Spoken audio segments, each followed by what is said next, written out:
നമസ്കാരം. എല്ലാവർക്കും പുതിയൊരു ക്ലാസ്സിലേക്ക് സ്വാഗതം. നമ്മൾ +1 ജിയോഗ്രഫിയിലെ രണ്ടാമത്തെ ചാപ്റ്റർ ഭൂപ്രകൃതി എടുത്തിട്ടുണ്ടായിരുന്നു. 2 പാർട്ടായിട്ട് എടുത്തിട്ടുണ്ടായിരുന്നു. അപ്പോൾ അതെല്ലാവരും കണ്ടുകാണെന്ന് വിശ്വസിക്കുന്നു. ഇനി മൂന്നാമത്തെ അധ്യായം നീരൊഴുക്ക് വ്യൂഹം ആണ് ഇന്നത്തെ ക്ലാസ്സിൽ എടുക്കാൻ പോകുന്നത്. ഇതും അതുപോലെ 2 പാർട്ടായിട്ടാണ്. അതിൽ പാർട്ട് 1 നമുക്കിന്ന് നോക്കാം. നീരൊഴുക്ക് വ്യൂഹം. മഴക്കാലങ്ങളിൽ ജലം നദികളിലൂടെയും തോടുകളിലൂടെയും നീർച്ചാലുകളിലൂടെയും ഒഴുകുന്നത് നിങ്ങൾ നിരീക്ഷിച്ചിട്ടുണ്ട്. ഈ ചാലുകൾ ഇല്ലായിരുന്നെങ്കിൽ വലിയ വെള്ളപ്പൊക്കങ്ങൾ സംഭവിക്കുമായിരുന്നു. നീർച്ചാലുകൾ കൃത്യമായി രൂപപ്പെടുകയോ അവ തടസ്സപ്പെടുകയോ ചെയ്യുന്ന ഇടങ്ങളിലെല്ലാം വെള്ളപ്പൊക്കം ഒരു സാധാരണ പ്രതിഭാസമാണ്. കൃത്യമായ ചാലുകളിലൂടെയുള്ള ജലത്തിൻ്റെ ഒഴുക്കാണ് നീരൊഴുക്ക് എന്ന് പറയുന്നത്, അല്ലെങ്കിൽ ഡ്രൈനേജ്. ഇത്തരം നീരൊഴുക്കുകളുടെ ഒരു ശൃംഖലയാണ് നീരൊഴുക്ക് വ്യൂഹം, ഡ്രൈനേജ് സിസ്റ്റം. ഒരു പ്രദേശത്തിൻ്റെ നീരൊഴുക്ക് മാതൃക, ഭൂവിജ്ഞാനീയ കാലഘട്ടം, ശിലകളുടെ സ്വഭാവവും ഘടനയും, ഭൂപ്രകൃതി, ചരിവ്, നീരൊഴുക്കിൻ്റെ അളവും തുടർച്ചയും എന്നിവയുടെ ഫലമാണ്. അപ്പോൾ ബോക്സിൽ ഇമ്പോർട്ടൻ്റ് ആയിട്ടുള്ള 2 പോയിൻറ്റ്സ് കൊടുത്തിട്ടുണ്ട്. എന്താണ് നീരൊഴുക്കെന്നും നീരൊഴുക്ക് വ്യൂഹം എന്താണെന്നും നോക്കാം. കൃത്യമായ ചാലുകളിലൂടെയുള്ള ജലത്തിൻ്റെ ഒഴുകിനെയാണ് നീരൊഴുക്ക് എന്ന് പറയുന്നത്, അല്ലെങ്കിൽ ഡ്രൈനേജ്. ഇനി ഇത്തരം നീരൊഴുക്കുകളുടെ ഒരു ശൃംഖലയാണ് നീരൊഴുക്ക് വ്യൂഹം, അല്ലെങ്കിൽ ഡ്രൈനേജ് സിസ്റ്റം.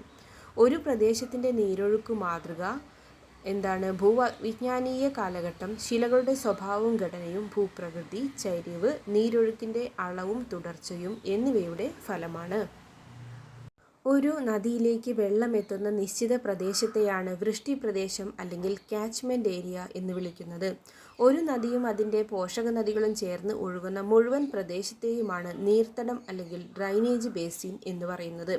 അപ്പോൾ എന്താണ്? ഒരു നദിയിലേക്ക് വെള്ളം എത്തുന്ന നിശ്ചിത പ്രദേശമാണ് വൃഷ്ടിപ്രദേശം അല്ലെങ്കിൽ ക്യാച്ച്മെൻറ്റ് ഏരിയ.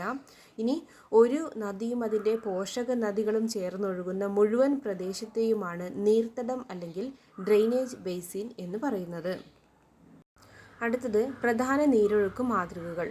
ഒരു മരത്തിൻ്റെ ചില്ലകളോട് സാദൃശ്യമുള്ള നീരൊഴുക്ക് മാതൃകയാണ് ശിഖരാകൃതി മാതൃക. ഉത്തരേന്ത്യൻ സമതലങ്ങളിലെ നദികൾ ഇതിനുദാഹരണമാണ്. അപ്പോൾ എന്താണ് ശിഖരാകൃതി മാതൃക? ഒരു മരത്തിൻ്റെ ചില്ലകളോട് സാദൃശ്യമുള്ള നീരൊഴുക്ക് മാതൃകയാണ് ശിഖരാകൃതി മാതൃക. ഇതിനുദാഹരണമാണ് എന്ത്? ഉത്തരേന്ത്യൻ സമതലങ്ങളിലെ നദികൾ. അടുത്തത് കുന്നിൻ മുകളിൽ നിന്ന് നദികൾ ഉത്ഭവിച്ച് എല്ലാ ദിശകളിലേക്കും ഒഴുകുമ്പോൾ കേന്ദ്ര പ്രഭവ നീരൊഴുക്ക് മാതൃക രൂപപ്പെടുന്നു. അമർകന്ധക് പീഠഭൂമിയിൽ നിന്നും ഉത്ഭവിക്കുന്ന നദികൾ ഇതിനുദാഹരണമാണ്. അപ്പോൾ എന്താണ്? കുന്നിൻ മുകളിൽ നിന്നും ഉത്ഭവിച്ച് എല്ലാ ദിശകളിലേക്കും ഒഴുകുമ്പോൾ കേന്ദ്ര പ്രഭവ മാതൃക അല്ലെങ്കിൽ നീരൊഴുക്ക് മാതൃക രൂപപ്പെടുന്നു. ഇതിനുദാഹരണമാണ് അമർകന്ധക് പീഠഭൂമിയിൽ നിന്ന് ഉത്ഭവിക്കുന്ന നദികൾ. അടുത്തത് പ്രാഥമിക പോഷക നദികൾ സമാന്തരമായി ഒഴുകുകയും ദ്വിതീയ പോഷക നദികൾ അവയിൽ 90 ഡിഗ്രി കോണീയമായി ചേരുകയും ചെയ്യുമ്പോൾ ജാലായുധ നീരൊഴുക്ക് മാതൃക രൂപപ്പെടുന്നു. അപ്പോൾ എന്താണ് ജാലായുധ നീരൊഴുക്ക് മാതൃക? പ്രാഥമിക പോഷക നദികൾ സമാന്തരമായി ഒഴുകുകയും ദ്വിതീയ പോഷക നദികൾ ഇവയിൽ 90 ഡിഗ്രി കോണീയമായി ചേരുകയും ചെയ്യുമ്പോൾ ജാലായുധ നീരൊഴുക്ക് മാതൃക ഉണ്ടാകുന്നു.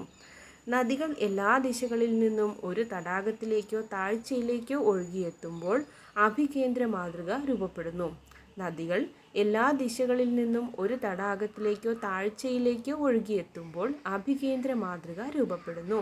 നീർത്തടത്തെ മറ്റൊരു നീർത്തടത്തിൽ നിന്നും വേർതിരിക്കുന്ന അതിർത്തിയാണ് ജലവിഭാജകം.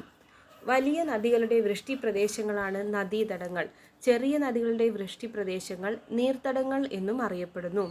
അപ്പോൾ എന്താണ് ഈ പാരഗ്രാഫിൽ പറഞ്ഞിരിക്കുന്നത്? നീർത്തടത്തെ മറ്റൊരു നീർത്തടത്തിൽ നിന്നും വേർതിരിക്കുന്ന അതിർത്തിയാണ് എന്ത് വിളിക്കുന്നത്? ജലവിഭാജകം. വലിയ നദികളുടെ വൃഷ്ടിപ്രദേശങ്ങളാണ് നദീതടങ്ങൾ. ചെറിയ നദികളുടെ വൃഷ്ടിപ്രദേശങ്ങളാണ് നീർത്തടങ്ങൾ. അടുത്തത് നദീതടങ്ങളും നീർത്തടങ്ങളും തനത് സ്വഭാവ സവിശേഷതയുള്ളവയാണ്. ഇതിൻ്റെ ഒരു ഭാഗത്ത് നടക്കുന്ന പ്രവർത്തനത്തിൻ്റെ സ്വാധീനം മറ്റു ഭാഗങ്ങളിലും അനുഭവപ്പെടുന്നു. അതിനാലാണ് ഇവ സൂക്ഷ്മ, സാമാന്യം, വിസ്തൃത, സ്ഥൂലതല ആസൂത്രണ മേഖലകളായി അംഗീകരിക്കപ്പെടുന്നത്. ഇന്ത്യൻ നദീവ്യൂഹത്തെ വിവിധ രീതികളിൽ തരംതിരിക്കാം. നീരൊഴുക്കിൻ്റെ ദിശയുടെ അടിസ്ഥാനത്തിൽ അവയെ അറബിക്കടൽ നദീവ്യൂഹമെന്നും ബംഗാൾ ഉൾക്കടൽ നദീവ്യൂഹമെന്നും തരംതിരിച്ചിട്ടുണ്ട്. ഡൽഹി മലനിരകളും അരാവലി, സഹ്യാദ്രി മലനിരകളും ഉൾപ്പെടുന്ന ഒരു ജലവിഭാജകമാണ് ഇവയെ വേർതിരിക്കുന്നത്. ഇന്ത്യയിലെ നീർത്തടങ്ങളുടെ മൊത്തം വിസ്തൃതി 77% ബംഗാൾ ഉൾക്കടലിലേക്ക് ഒഴുകുന്ന ഗംഗ, ബ്രഹ്മപുത്ര, കൃഷ്ണ, കാവേരി, മഹാനദി എന്നീ നദികളുടെ നീർത്തടങ്ങളാണ്. വിസ്തൃതിയുടെ 23% സിന്ധു, നർമ്മദ, താപ്തി, പെരിയാർ തുടങ്ങിയ അറബിക്കടലിലേക്ക് ഒഴുകുന്ന നദികളുടെ നീർത്തടങ്ങളുമാണ്. നീർത്തടത്തിൻ്റെ വലിപ്പത്തെ അടിസ്ഥാനമാക്കി നദീതടങ്ങളെ പ്രധാനമായും 3ആയി തിരിച്ചിരിക്കുന്നു. 1. പ്രധാന നദീതടങ്ങൾ. 20,000 ചതുരശ്ര കിലോമീറ്റർ കൂടുതൽ വൃഷ്ടിപ്രദേശമുള്ള നദികളുടെ നദീതടങ്ങളാണിവ. ഗംഗ, ബ്രഹ്മപുത്ര, കൃഷ്ണ, താപ്തി, നർമ്മദ, മാഹി, പെണ്ണാർ, സബർമതി, ബരക് എന്നീ നദികൾ ഉൾപ്പെടെ 14 നദികൾ ഈ വിഭാഗത്തിൽ ഉൾപ്പെടുന്നു. അപ്പോൾ പ്രധാന നദീതടങ്ങൾ എങ്ങനെയാണ്? 20,000 ചതുരശ്ര കിലോമീറ്റർ കൂടുതൽ വൃഷ്ടിപ്രദേശമുള്ള നദികളുടെ നദീതടങ്ങളാണിവ. ഗംഗ, ബ്രഹ്മപുത്ര, കൃഷ്ണ, താപ്തി, നർമ്മദ, മാഹി, പെണ്ണാർ, സബർമതി, ബാരക് എന്നീ നദികൾ ഉൾപ്പെടുന്ന 14 നദികൾ ഈ വിഭാഗത്തിൽ പെടുന്നു. രണ്ടാമത്തേത് സാമാന്യം വിസ്തൃതിയുള്ള നദീതടങ്ങൾ. 2000 മുതൽ 20,000 ചതുരശ്ര കിലോമീറ്റർ വരെ വൃഷ്ടിപ്രദേശമുള്ള നദികളുടെ നദീതടങ്ങളാണിവ. കാളിന്തി, പെരിയാർ, മേഘ്ന തുടങ്ങി 44 നദീവ്യൂഹങ്ങൾ ഇതിലുൾപ്പെടുന്നു. അപ്പോൾ സാമാന്യം വിസ്തൃതിയുള്ള നദീതടങ്ങൾ എങ്ങനെയാണ്? 2000 മുതൽ 20,000 ചതുരശ്ര കിലോമീറ്റർ വരെ വൃഷ്ടിപ്രദേശങ്ങളുണ്ട്. ഇതിലുൾപ്പെടുന്ന നദികളാണ് കാളിന്തി, പെരിയാർ, മേഘ്ന തുടങ്ങി 44 നദീവ്യൂഹങ്ങൾ. അടുത്തതാണ് ചെറുനദീതടങ്ങൾ.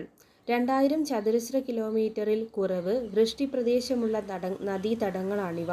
മഴ കുറഞ്ഞ പ്രദേശങ്ങളിലെ ധാരാളം നദികൾ ഈ വിഭാഗത്തിൽ പെടുന്നു.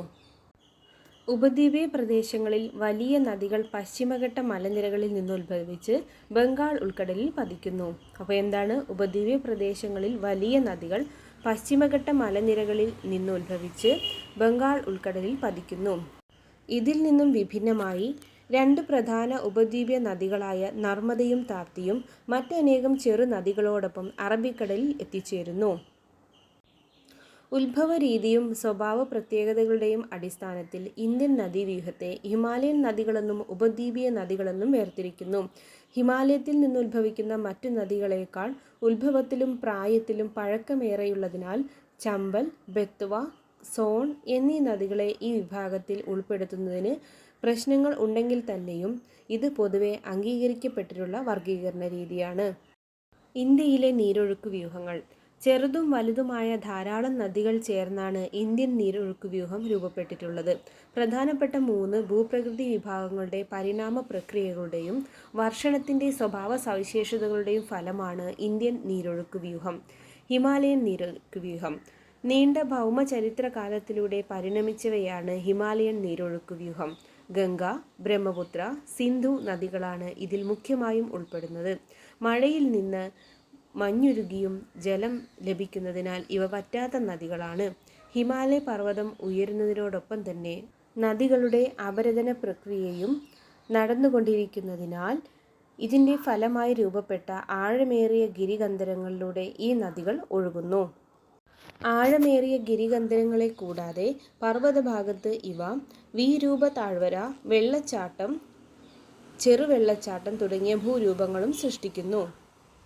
സമതലങ്ങളിലേക്ക് കടക്കുമ്പോൾ ഇവ നിക്ഷേപണ ഭൂരൂപങ്ങളായ വിസ്തൃതമായ താഴ്വരകൾ, ഓക്സ്ബോ തടാകം, പ്രളയ സമതലങ്ങൾ, ബ്രെയ്ഡഡ് ചാലുകൾ അല്ലെങ്കിൽ പിണഞ്ഞ ചാലുകൾ തുടങ്ങിയവയും നദീമുഖങ്ങളിൽ ഡെൽറ്റകളും നിർമ്മിക്കുന്നു.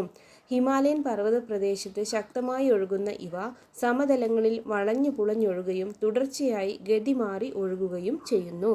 ബീഹാറിൻ്റെ ദുഃഖം എന്നറിയപ്പെടുന്ന കോസി നദി ഇടയ്ക്കിടെ ഗതി മാറി ഒഴുകുന്നതിന് കുപ്രസിദ്ധമാണ്. കോസി നദി പർവ്വതത്തിൻ്റെ മുകൾ ഭാഗത്ത് നിന്നും വഹിച്ചു വരുന്ന അവസാദങ്ങൾ സമതലങ്ങളിൽ നിക്ഷേപിക്കപ്പെടുന്നു. ഇത് നദിയുടെ പാത തടസ്സപ്പെടുകയും ഗതിമാറി ഒഴുകുന്നതിന് കാരണമാവുകയും ചെയ്യുന്നു. ഹിമാലയൻ നീരൊഴുക്കിൻ്റെ പരിണാമം. ഹിമാലയൻ നദികളുടെ പരിണാമത്തെ സംബന്ധിച്ച് വ്യത്യസ്തമായ അഭിപ്രായങ്ങൾ നിലനിൽക്കുന്നുണ്ട്.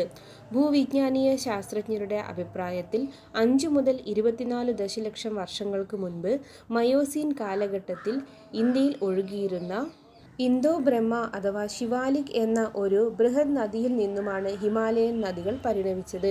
ഹിമാലയത്തിൻ്റെ അത്രയും നീളത്തിൽ അസം മുതൽ സിന്ധ് വരെ ഒഴുകിയിരുന്ന ശിവാലിക് നദി പഞ്ചാബിനടുത്ത് സിന്ധ് ഗൾഫിൽ ഒഴുകിയെത്തിയിരുന്നു. ഈ ബൃഹത് നദിയുടെ തുടർച്ചയും അതിൻ്റെ തടാക സംബന്ധമായ ഉദ്ഭവവും നദിയുടെ എക്കൽ നിക്ഷേപങ്ങളായ മണൽ, കളിമണ്ണ്, ഉരുളൻ കല്ലുകൾ, കൺഗ്ലോമറൈറ്റ് എന്നിവയെല്ലാം ഈ വാദഗതിക്ക് ബലം നൽകുന്നു. കാലക്രമേണ ഇന്തോ-ബ്രഹ്മ നദി 3 നീരൊഴുക്ക് വ്യൂഹങ്ങളായി വിഭജിക്കപ്പെട്ടു എന്നാണ് അഭിപ്രായമുള്ളത്. അവ പടിഞ്ഞാറ് സിന്ധു നദിയും അതിൻ്റെ 5 പോഷക നദികളും, രണ്ടാമത്തത് മധ്യഭാഗത്ത് ഗംഗാ നദിയും ഹിമാലയൻ പോഷക നദികളും, 3 കിഴക്കൻ ബ്രഹ്മപുത്ര നദിയുടെ അസമിലെ ഭാഗങ്ങളും അതിൻ്റെ ഹിമാലയൻ പോഷക നദികളും.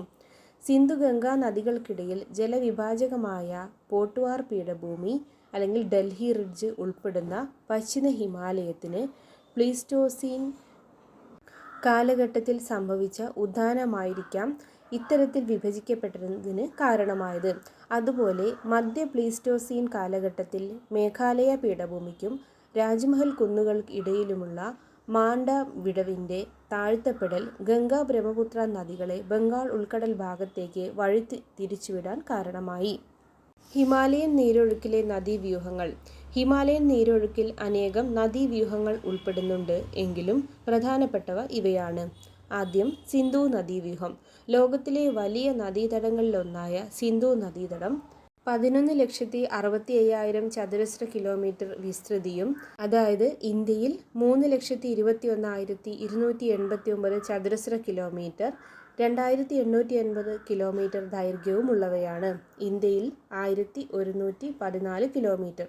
ഇൻഡസ് എന്നും അറിയപ്പെടുന്ന സിന്ധു നദി ഇന്ത്യയിലെ ഏറ്റവും പടിഞ്ഞാറായി ഒഴുകുന്ന ഹിമാലയൻ നദിയാണ്.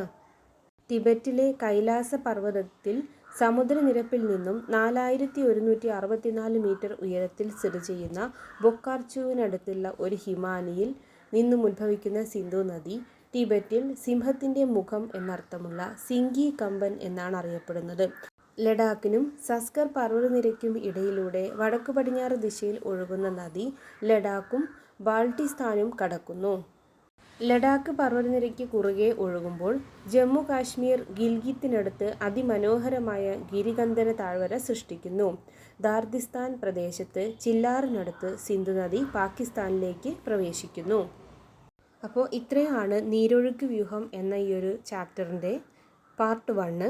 ഇതിൽ ഒരുപാട് പോയിൻറ്റ്സ് PSCയുടെ പ്രീവിയസ് ക്വസ്റ്റ്യൻ ആണ്. അപ്പോൾ എല്ലാവരും നന്നായി ആവർത്തിച്ച് കേൾക്കുക, നന്നായി പഠിക്കുക. Thank you for watching.